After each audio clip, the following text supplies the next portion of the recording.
Europe's most valuable company, has raised its profit outlook. Well, Novo Nordisk says it's now shipping 5 times more introductory doses of its weight loss drug Wegovy in the US than at the end of last year. The Danish pharmaceutical giant has also announced further investment in production as it struggles to meet demand. Well, I'm very pleased to be joined now by the Novo Nordisk Chief Financial Officer, Karsten Munk Knudsen. We also welcome listeners on Bloomberg Radio. So, Mr. Knudsen, thank you for joining us. There's a lot going on and a lot of appetite, of course, from investors to try and understand what Novo does next on supply and, of course, on pricing. What can you tell us about supply? We understand that you have welcomed, of course, more new doses to the U.S. Can you talk us about those figures? How many new patients and how much that will change in the future? Yeah, and good morning, and it's a pleasure to be here today with a solid set of Q1 results and a raised outlook. So as to Wegovy and the Wegovy launch and how that progresses, then the short story is that it's all on track compared to our plans. We have been raising our starter doses in the US from around 5,000 when we entered this year to more than 25,000 as of the latest weekly data point. So more than 5 times up compared to the start of the year, which then in turn translates into total number of scripts, which are now exceeding 130,000 scripts per week. So we see a steady ramp, and our approach is really to scale that over time as more manufacturing capacity becomes available. So, Mr. Knudsen, can you again give us an idea of this gradual ramp up going forward? Will the figures be kind of similar, and how does that feed into your guidance? Yeah, so it's baked into our guidance, and we stepped up first step in late January in terms of the starter doses, and then we again increased the amount of starter doses here in April, and that's what you see translating into new to brand script starts, and then as we scale manufacturing, then we will be scaling starter doses gradually. We're not out guiding specifically on how much and when, apart from what you can see implicitly in our full year guidance range between 19 and 27% sales growth. So some analysts are saying that price pressure in the last quarter was actually probably more intense than they were expecting. Do you expect that to continue going forward? And is this just because of the nature of the drug? Well, I wouldn't say that price pressure is more intense than what we expected. We've actually been out for quite a while saying that as the market matures and volumes ramp up and competition enters the market, then it's natural that prices will be coming down, and that's what we've seen in the first quarter and also what we expect for the full year. So no surprises on that front. And there I'll say again, this is not a price optimization type strategy. This is really a strategy about building a market which has very sizable potential.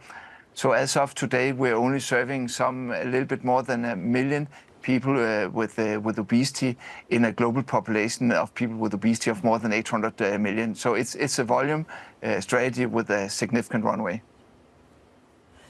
Is it fair to say that weight loss drugs maybe face more intense price competition than other types of medicine? No, I wouldn't say that. So competition is, of course, a function around the number of players in a specific marketplace, first of all, and then I would say secondly, pricing is also a function when we discuss with payers around the benefits, the value that a product brings to the market, and we're having very productive engagements with payers in the US. So right now we have more than 50 million people with obesity in the US covered with Wegovy. So in reality of our Wegovy business, 80% of our Wegovy business, that's with the patients who are paying less than $25 per script. So given the cash that you're generating, of course, from this uptake in GLP-1, can you give me a sense of how much you're reinvesting? How do you look at capital allocation, like margins versus reinvestment? Yeah, so we have a disciplined approach to our capital allocation, and of course it's a favorable position to be in with rapid growth and solid cash generation. And our starting point is really that to invest in our business organically. We've done that for more than 100 years now, to build the business that makes a difference to society and reach as many patients as possible within the therapeutic categories we're operating in. So step one is invest in our business, building obesity, building supply chain, and expand our R&D pipeline organically.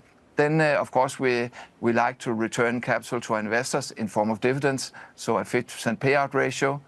Then we also pursue external business development activities to scale up our pipeline. And then finally, we do share buybacks with the excess capital when we're done with the first three. How much firepower do you have now for acquisitions? Is there anything that looks attractive as you really look to solidify your position, but also make sure you have best-in-class next-generation drugs? Well, so when you look at our balance sheet and pre-Catalent, we have zero leverage if you look at a net debt EBITDA type measure, and for an industry, then you could go to call it 2 or 2.5 easily. And Catalent only takes us, it's still south of 1. So we have significant bandwidth in terms of M&A. But here the important point is that's not our M&A or business development strategy.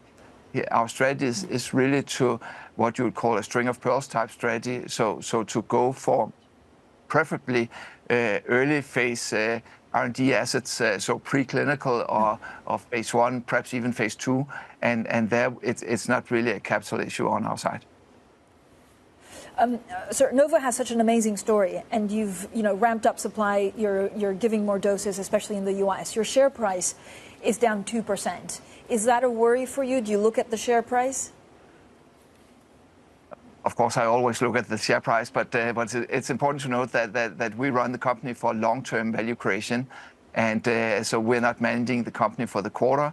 There's a good disciplining effect of being a listed company and have to be accountable for our results each and every quarter.